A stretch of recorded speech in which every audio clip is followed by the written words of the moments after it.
I joked that I didn't drink at the engagement party, and the bride's ultra-religious aunt immediately told everyone the marriage was invalid. We were at the engagement party when the bride's aunt offered me champagne. I smiled and said, "No thanks, I don't drink." She went completely still. Her face turned pale. Then she stood up so fast her chair scraped backward. "This marriage is invalid," she announced loudly to the entire room. "God does not recognize unions built on deception." Everyone stopped talking. Conversations died mid-sentence. The bride's face crumbled. "What are you talking about?" the groom asked, his voice tight. The aunt pointed directly at me. "He's hiding something. Non-drinkers always are. It's a sign of moral corruption." I just stood there, champagne glass still extended toward me, stunned. The bride's mother tried to intervene. "Patricia, please sit down." "No," the aunt cut her off sharply. "I will not sit down while this family walks into disaster." She turned to address the entire party now, her voice rising. "I've seen this before. My ex-husband didn't drink either. You know what he was hiding?" Nobody answered. The room had gone dead silent. "An entire second family," she said, her voice cracking. "2 children I never knew about. A mortgage in another state. 20 years of lies." The bride's father stood up. "Patricia, that's enough." "It started with not drinking," she continued, ignoring him completely. "That's always where it starts. The small deceptions that lead to the big ones." I tried to speak. "Ma'am, I'm just not a drinker." "Lies," she hissed, stepping closer to me. "What are you really hiding? Gambling? Drugs? Another woman?" The groom moved between us. "You need to stop right now." She pushed past him and got right in my face. "I can see it in your eyes. You're a liar, just like he was." "Ma'am, I think you need to leave," the groom's father said, placing a hand on her shoulder. She shrugged him off violently. "I'm not leaving. Someone has to protect this family since clearly nobody else will." She pulled out her phone with shaking hands. "I'm calling Pastor Reynolds right now. He needs to know about this before it's too late." The bride was crying now, mascara running down her cheeks. "Aunt Patricia, please stop. Don't you see?" the aunt said, voice breaking. "He's exactly like Richard. The same excuses, the same innocent act." She was dialing frantically, her fingers trembling. "Pastor Reynolds needs to cancel this wedding. It's built on lies. I can feel it." The bride's mother tried to take the phone. "Patricia, you're having an episode." "Get your hands off me," she snapped, jerking away. "I'm the only one here thinking clearly." The groom walked over slowly and held out his hand. "Give me the phone." "No." She clutched it to her chest. "Not until someone listens to me. Not until—" "He doesn't drink," the groom said firmly, his voice cutting through her panic. "Because he's been sober for 3 years." The aunt froze. "He's in recovery," the groom continued. "He's worked incredibly hard to stay clean,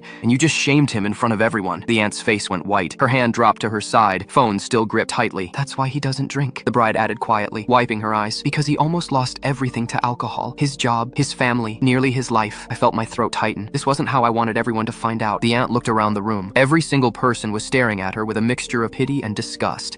She started, but nothing else came out. The bride's father took her gently by the arm. "Come on, Patricia. Let's get you home." She didn't resist this time. As he led her toward the door, she turned back once. "I'm sorry," she whispered. I just thought." "I know what you thought," I said quietly. The door closed behind them. The room stayed silent for another moment. Then the groom's mother started clapping. Slowly at first, then others joined in. The bride came over and hugged me tightly. "I'm so sorry," she whispered. The party continued, but quieter now. The champagne stayed untouched on the table in front of me. Nobody offered me a drink for the rest of the night.